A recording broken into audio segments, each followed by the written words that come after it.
Exit and Coffee. My name is Annelies James, and today I am joined by a legend. Director of Sales at New Place Hotel. Oh, wait. Esteemed colleague, beautiful man, very sporting, everything going for him. Previous corporate career, now amazing hospitality star. Jon Fisher! Hey! I was on Bargain Hunt as well, just to mention that. Okay. There we go. Anything else? How lovely to see you. There we go. Welcome, Fantastic.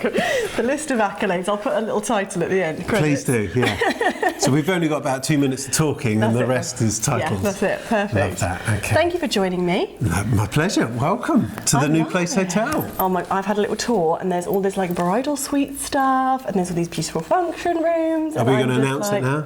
Oh no, later. Okay. Okay. Oh, don't give the secrets away. People will start talking, Jon.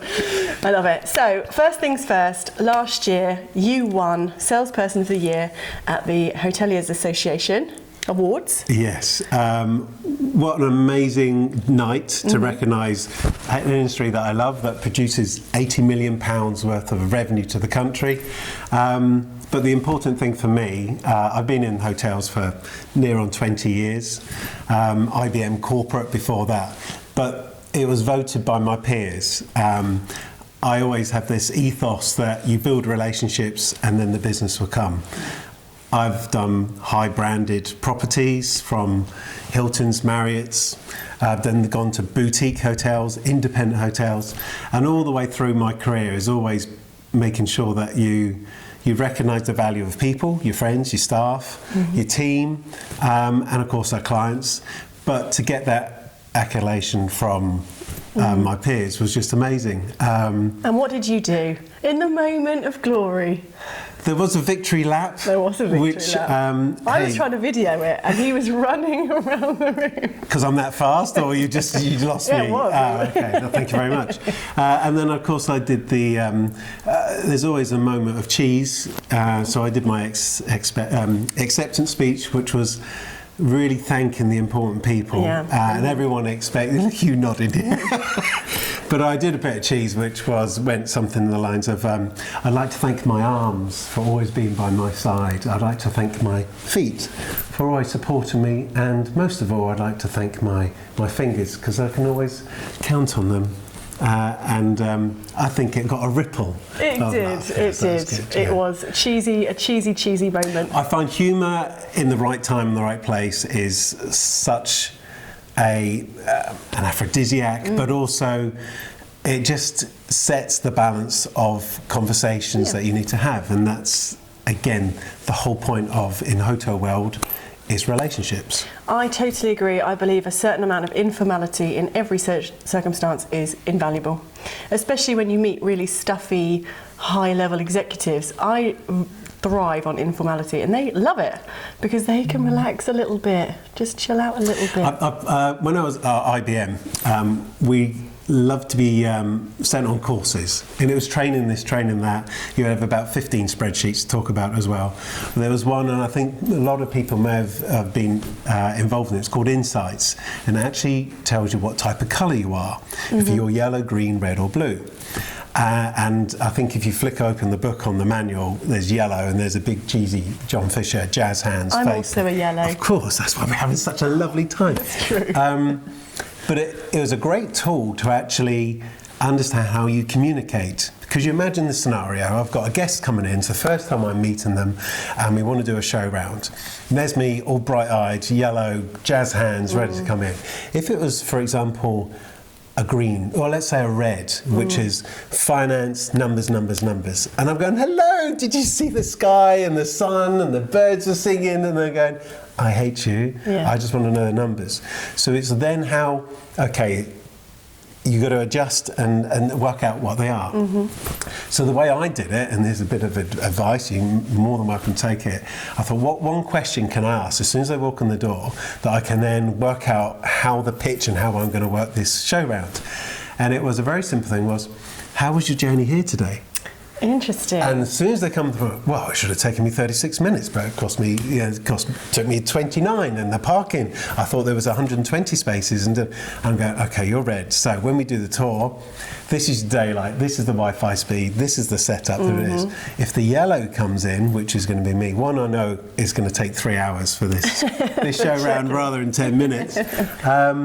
But also it says, oh, you noticed the golf course, yeah, this, and we put dry seaweed on it as a fertile. Oh, do you really? That's like, my boss would like this. A green is, they talk about, I'm here because my boss asked me to come along and I need to find the information. And then the blue is very much, I'm here, I'm just getting the numbers. And you're going, okay, you're not the decision maker. So that's a good tool to ask that question to work out. But also for your benefit, that not everyone's the same. So if you have your stuffy corporate guy, you talk to them at 11. You qualify how they talk and what they're looking for. And that's how you then, again, build the relationship. Is this your key to sales success then? Oh, I've given my secret That's away. it, everybody knows it. Unfortunately, everyone's going to become Jon Fishers. The key is, you're all in it for business. Okay, there's no free handout, but what you've got to do is you've got to build the relationship up, and if that relationship means that you want longevity in it, and it's not a quick win, sometimes it is, that's what you need. But in this changing world since COVID and everything else, we're going for a real change in strategies. Companies don't know where they're going, what's going to happen, especially with everything that's going on recently with energy pricing and inflation. So it's building a relationship, it's that longevity. So let's work together on this because I want to keep working with you. So let's not be greedy, let's be very honest about what we need to achieve in our own business models, have those further conversations, get everyone engaged in what the strategy is, and then work in partnership with that client to achieve a great event, achieve what they want for their goals. You can still put your value adds in and enhance those experiences, which is about the well-being. It's about recognise the value of that human, that person coming through your door that may be nervous, maybe not very confident, may not be happy with the situation at work, or even better, want to celebrate but almost feel guilty because of what's going on, and they were successful for that. So you really got to balance it and then treat every single bit of business, and it's a bit cliche, but make it bespoke. Even though you might be a brand hotel, we're an independent hotel here, so we've got a lot of creativity. Basically I can do what I like, which is great. I feel so sorry for my GM. But make it bespoke, truly qualify the purpose of what the client wants. And then you as the expert can actually say, well, we can do this and we can enhance that. And is there anything else that you're recognising within your team? What do you mean? Well, like an anniversary or an award or a celebration. We can do that. A golden ticket hidden under one of their chairs. Very Willy Wonka, Charlie Chocolate Factory approach. But those simple things, we know how much it costs, but to them that value add is... It creates memories. It really makes the difference. I felt before the pandemic actually that there was, especially in the events world, things had kind of become quite stagnant, quite corporate, quite serious. And since the pandemic, things have really changed, and people are looking for experience more than anything else. We used to have an inquiry would come through, and it would be this much meeting, and then let's put a team building because we've got to get all our message across, and as a token gesture, we need to pat each other on the back, and Harry needs to talk to Johnny and everything. That was a massive shift. Everyone went into Teams, Zoom, no face-to-face, no contact. So if a GM or a CEO of a company was lacking in communication skills before COVID, they got no chance now. So there was a massive shift to where it went, let's go for the team building, an away day, a thank you, let's get everyone back together. And then we'll talk about our strategy or what we believe we're going to go with. So that relationship, that building of, I need to unite the team back, and that could have been because people have left through choice of their own, or companies had to make those things. The people that are left behind, well, I've got more responsibility, but you're not paying me anymore. it was, let's create a hub, a venue, and I refer to us as Switzerland because we have the PO world and the SO world, and we've got 5 hours to talk about that. But then the Winchester, so we're in a really lovely hub space. It's a beautiful Grade 1 listed building with 32 acres. So it is that lovely place that people can come to, take a breath, and time to reflect on the business, but also walk in and go, oh, my boss actually cares about me because she has brought me here. There's multiple ways to show your team you care. Oh, it doesn't have to be, here's financial reward. So the first thing is that going for my pay slip because I get taxed on that then? Or why have you given me a clothing voucher? I've got food bills to pay. Yeah. Again, it goes back to like what you do, qualify the purpose of what's the real need, and then see if you can enhance it. And it could be an experience. It could be hot air ballooning or rib rides, because that's what I'm also very passionate about is Hampshire. So when I talk to the locals, that's great. Did you know this is round the corner? Did you know you could do this? Well, we live in such an amazing location, don't we? And there's every single thing. And I've lived there for many years. That wasn't an edit, that was me just saying my age. But we've got 2 award-winning world-class vineyards here, which controversial. Here we go, first one of the thing. If we can beat the French at any one time, that's fantastic. With our lovely sparkling wine, right through to our maritime, through to our woodlands, and this whole well-being side of things. I found out about a month ago is a thing called tree bathing, which is like sunbathing, but it's tree bathing. And I was saying, well, this is brilliant. We've got so much woodland around us, and you do go out on a Sunday and you go, we should do this more often as a family because, I feel energised, this is lovely. That's what can happen, and why not bring that in to your work day, which is important, having that quality time. We've had our wellness day being recognised. It's a shame they only recognise it on one day when it should be every day. And the importance, and I know you've written about it on LinkedIn, and about the importance of just having proper conversations with people, not being judged, but just being supported. But also, if you're talking to someone and they feel uncomfortable, that person go, I don't know how to help you, but I'm sure there's someone we could talk to. And there's so many organisations. I know we're talking about business, but as a venue, this is a community venue. Well, it's blurry now, isn't it? Everything's a mixture, but even business is like still business lifestyle. Everything's a combination now. It is. And through that business, you then work out that you always talk about having a work life and a social and a personal life, but it is so much more with technology in the digital world. You just do not stop. So having that clarity in some way of having that time apart is important, but then that's when you realise I'm not as strong as I used to be. The Jon Fisher from 3 years ago before COVID could be different to now, and it's recognising that in your team. So we support a lot of charities here, whether it's Hampshire Autism, whether it's Wessex Cancer Trust, or Soul and Mind, which is the big one for us. So one of the things I was saying, how can I involve the charity element and the business? So we do our green meetings where I do laugh because there's always a sinister approach to things, and I mean that in the nicest way. But so if you book a meeting with us at one of our green meetings, about lunchtime, there'll be a knock on the door, and I'll be there, and I go, hello everybody, you're all going to follow me into the woods now. And they go, what's that bloke doing? The thing that's wrong. Please say you're in like some sort of green outfit. No, but I like where you go. There's the yellow. Right, there it is. Like Peter Pan, get up. So you've heard about my outfit changes. Oh, no. So we bring them out into the woods. And basically, we buy a tree from Soul at Mind, which there's a nursery in Southampton that is the local mental health charity. So we buy a tree from them, so that means they get the money. I bring the tree, we go out, we pre-dig the area. The team, the client comes out, they plant the tree, we put their company logo on it. So one, we supported the charity. Two, they're out doing an activity in the sunshine or under umbrellas, but they're out in the fresh air, they're breaking away, they're discussing what's happened in that meeting, which is the most valuable part of that. Then we plant the tree, bit of team build, bit of fun. Logo, cheesy photograph, great PR, but we're also offsetting them driving to the venue by planting the trees. Yeah. Those trees then become our sensory garden for then other charities and families to come along and have time to reflect.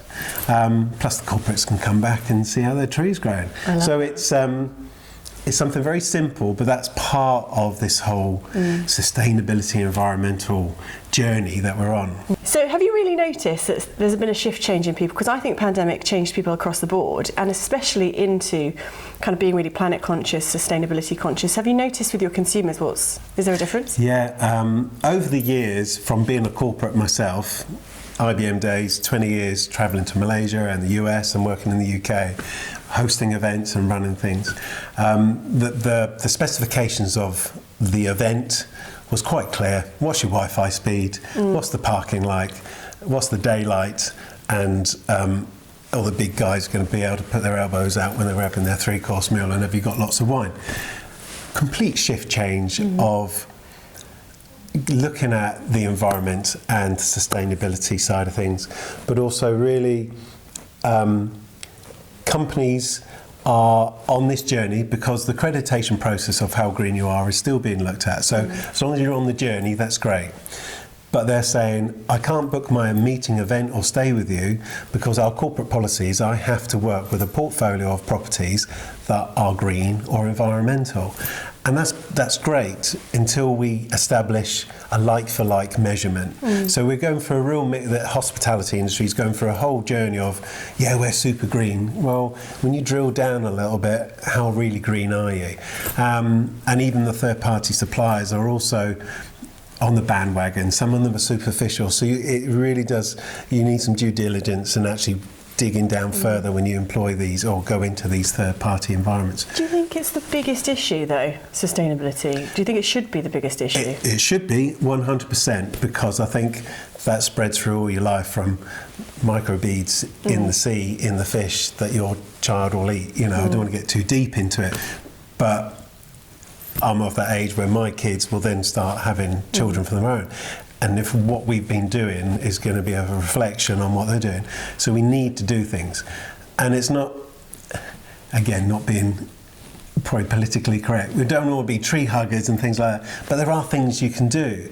And it's just maybe let's initially, if you can't implement it, let's at least start asking the questions and understanding what is the impact to the business, both financially, but also your outgoing, but also what you would achieve from it by these other companies saying, I can only work with you with this. But it's the greater good. You know, we work with Hampshire Fair, local producers, all come along. But that also helps, well, I don't have to buy something over, I'm not picking on France, oh I am. Not buying something from France when I can get it up the road. Well, food miles has become a massive thing, hasn't it? And the journey of your food. Yeah. And I think it's really important though that people understand where the produce came from. And people just put things in their mouth mindlessly, but actually it does matter. Like they talk about honey, don't they? Can actually, if you eat certain honeys, it can actually cure hay fever. And bees are becoming an endangered species. Yeah, I know, that's insane. So we're looking at doing the British Beehive Association. We're looking at having bees on site. But it's not as simple as that. Yeah. They've got to go and find a queen bee, make sure, you know, have a chat, make sure they're okay. It's like a swipe left, swipe right, to put them in hives here. But we will do that. But then how nice, you come down for breakfast and the first thing is new place honey to have on your toast. It's that theatre, it's that lovely, and you can take a little pot away and give it to your mum, you know, for Mother's Day, because you always forget what to get. I have an amazing honey contact for you. A little local girl from Chichester who got multiple hives, and they teach kids. She's called Poppy's Garden. It's amazing. What was it called? Poppy's Garden. Poppy's Garden. Chichester. Make sure you got that. Okay. Yeah. I think we should set you up, because that would be amazing. What a lovely story to have the local produce, and we can say when we have our next film, look what's happened from that conversation. We'll be eating honey. And we'd be, and we'd be about 18 stone. It'd be fantastic. Sugar on a spoon. But yes, to environment, is an important one. Is it still on people's agenda? I think the money side still, you know, how much is it going to cost? Yeah. And we have to be, and this is where the relationship comes about, the longevity. We want to work with you. We know that we're going through some tough times and some aren't. We've all got inflation to deal with and stuff. Are we passing that on to our suppliers and our guests? We're trying not to, because if I put my prices up to cover that, will they come back? So it's almost like, let's work. I think next year is still going to be a struggle because most people's budgets were set. So it's next year they're going to get the impact. So I think the industry in a whole is, one, environmental is important, and you'll see more and more, but we do need to qualify how we're measured, because we want a like for like, but you want it to be honest and truthful. I also think that we need to support our clients going through in terms of rates, and not dropping it too low that hotels can't recover. It's that integrity. But also we're talking about the well-being of the clients, making sure when they come and they feel valued and we're supporting their goals. But one of the other biggest problems we have in the hotel world is just the retention of staff. I think every industry is struggling with that. And I think that's where the hotel industry or hospitality needs to be seen as, if I could change something in 10 years, it would be seen as a professional career. Most people see it as a stopgap. And that is terrible when we put an awful lot of training, health and safety, security, just basic. There's usually about 40 hours of training before they even step foot in a hotel. They have to, for compliance. To pull that in, for then someone to say, oh, I'm just going somewhere else now. If you look at US, if you look at Southeast Asia, the hotel industry is something that's seen. You know, the housekeeper in America, in one of those, she's the queen bee, she's the boss. Forget the GM, that's the one. If you talk into a UK-wide, it's just someone who's been promoted because they were very efficient at what they did, and so you're promoted now. So that needs to change. Well, Business South last week, there was a speaker, wasn't there, and he was talking about that people is the biggest issue that we have now, and access to people and retaining people and keeping them local. What would be your tip to someone watching, maybe in the hospitality industry, about how to keep people? I do like looking on social media, and LinkedIn's great for a source of the now, the buzzwords, the thing that works. So I've got a couple of things. One of the things to answer is integrating industry with academics. Oh, say that again. Blah, blah, blah, blah, blah. So this is integrating industry with academics. Nice, yeah. So we all talk about apprenticeships and things like that. And there was Steve from the airport. Fantastic that they've got new runway, lots of opportunities. They're going to grow from 700 people to 2,000 people. But it doesn't have to be the apprenticeship program. It could be all sorts of ways you could come into that level. So working with the universities, we've got 3 universities down here. We've got fantastic colleges. It's business talking to them, saying, this is the real life, this is what we want, rather than the academic work and going, hello, I've written, read all the criteria I believe in this book that may have been written 20, 30 years ago, but is it relative? And I think that is the important to get the retention. So there's a true expectation when that person comes into the business environment who may not have life skills or anything else, which is another thing I think should be taught in education side, a bit of life skills as well as the academic side.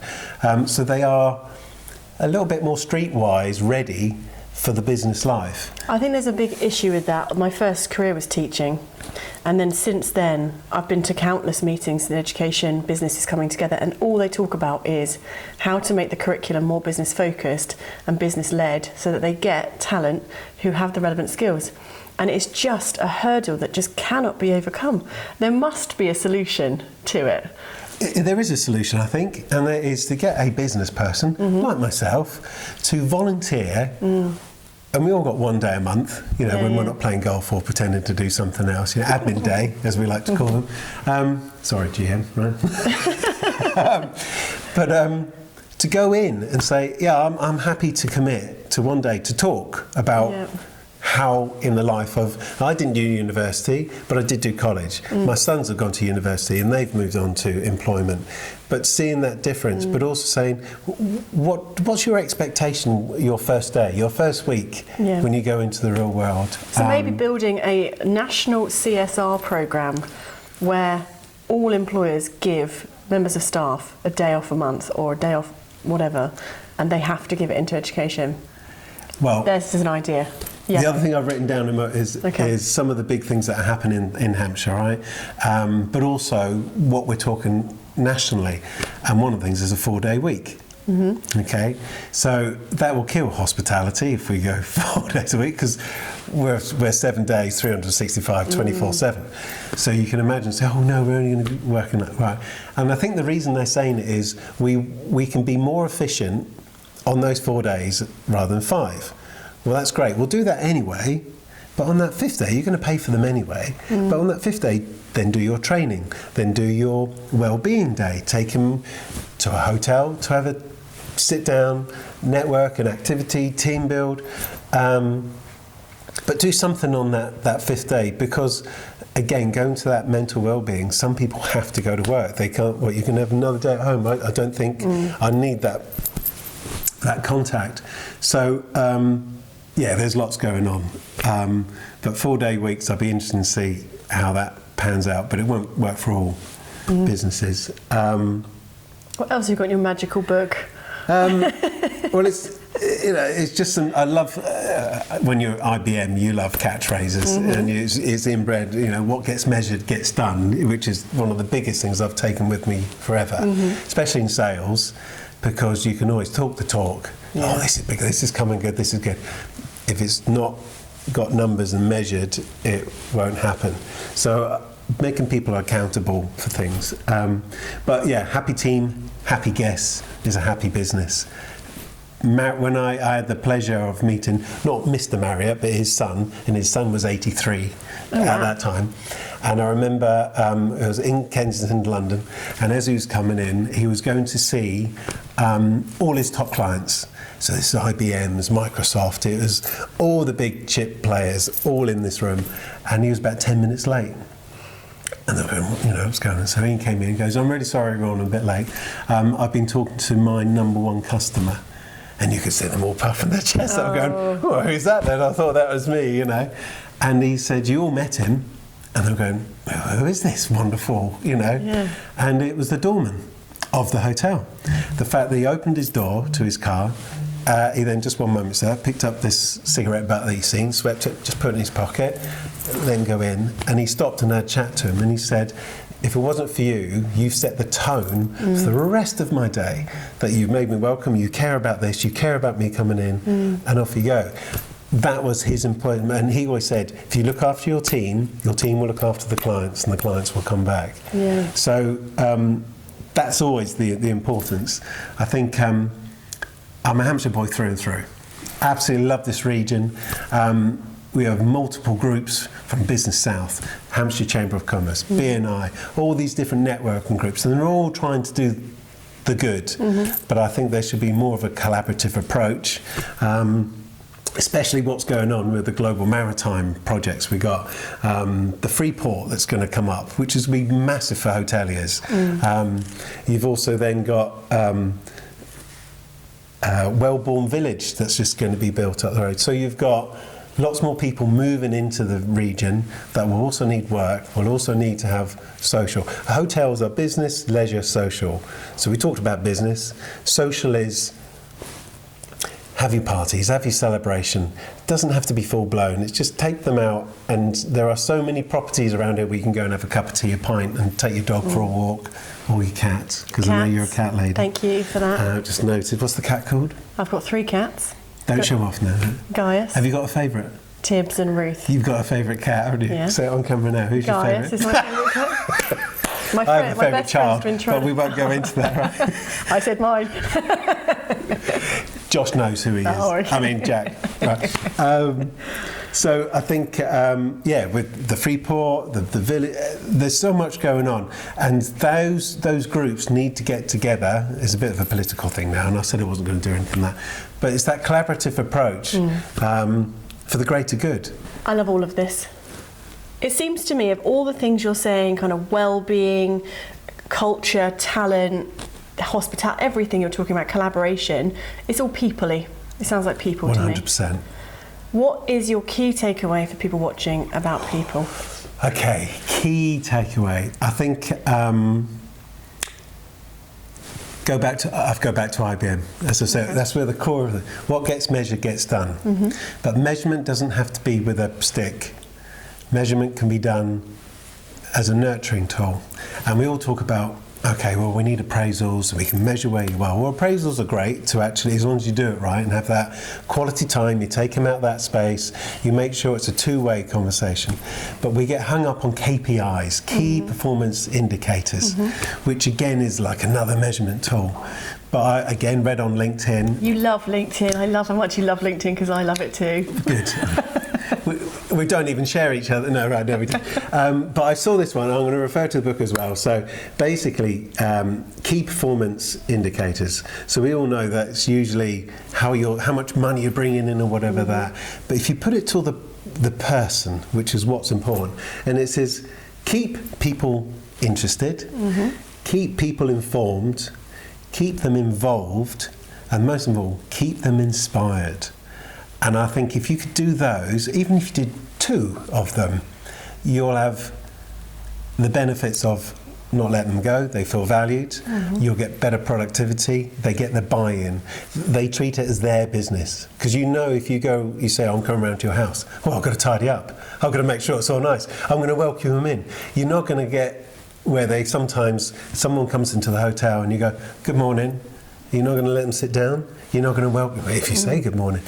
You treat it as if it's your house. You would not do that at your house. So to keep it tidy, you wouldn't let a bit of rubbish or a cup in or something like that. So give them empowerment, but measure them in a way that nurtures what they're good at. Because if they do those things, then they'll stay with you and then your loyalty's there. And that is recognising difference, which is a whole other episode. Goodness gracious, yeah. And that, so watch this space for another episode. I'll watch that one. With Jon Fisher! Thank you. Thank you so much for joining me today. Thank you very much indeed. We got well into loads of stuff there. I know. We might have to have another one, mightn't we? And another cup of tea. In a different suite. Oh. Fancy. Thank you so much. Fancy.